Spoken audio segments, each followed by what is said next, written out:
Hello everybody, this is Les Taylor of lestaylorphoto.com, and today I'm coming to you with another photography quick tip.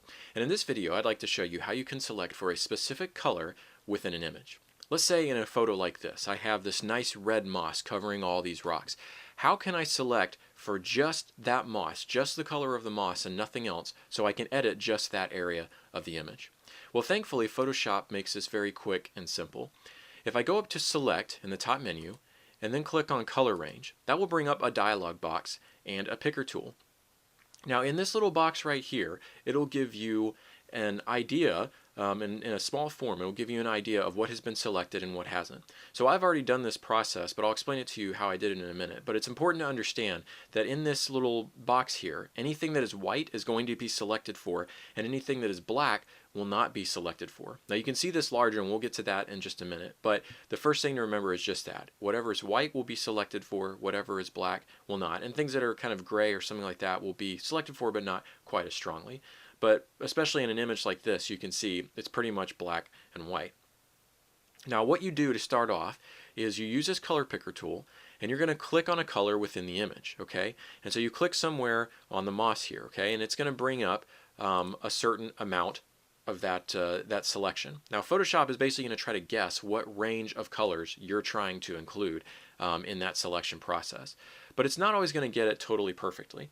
So what I'm going to do is I'm going to zoom in here, and I'm going to go over and I'm going to try to use this this add tool, this add picker tool, and it's going to start adding in colors into that selection process, okay? And so I can just add a few colors here and there, and it'll try to make that a little bit bigger selection for me, okay? So now I've got a pretty good selection at this point. Now if I went too far, I could use this subtraction tool and I could try to take those colors out of it, but I feel pretty happy with this. Now if I want to see a little bit better, let's zoom back out here. If I want to see a little bit better here how this looks, I can choose on the selection preview option down here, and I can go to grayscale, and that will show it in its full form.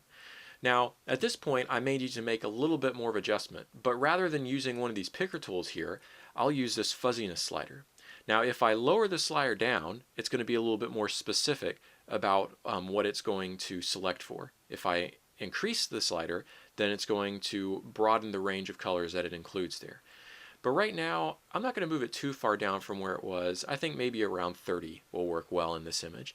And actually, I may even move it down a little bit more. Let's move it down to maybe 25 or so. So you can see that it's done a pretty good job of selecting for just the colors of that nice moss in the image. And of course, you can work with it. You can try to decide how you want to do it in the image. You may want to be a little tighter. You may want to be a little bit looser, but however you want to do it, you can see it here. And by the way, there's some other options here too. For example, if I do black matte, it'll show everything that's selected for here in color, but everything that's not will still be black. And there's some other options you can fool around with here.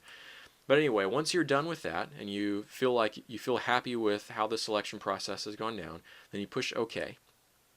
And now what it will do is it will put marching ants around everything that was white in that mask that we were looking at before.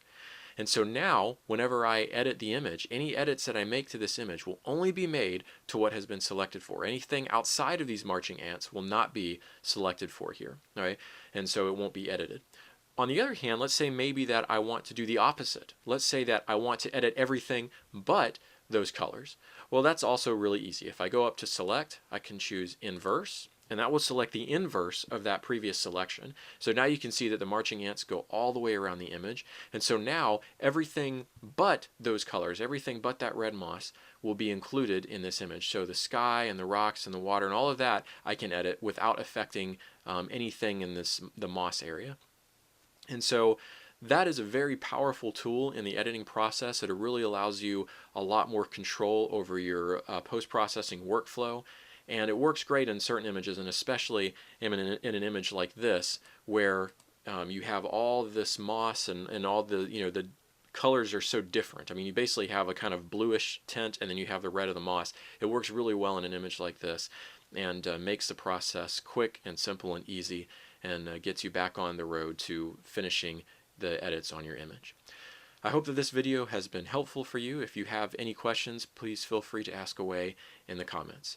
Thanks for watching. This is Les Taylor of lestaylorphoto.com.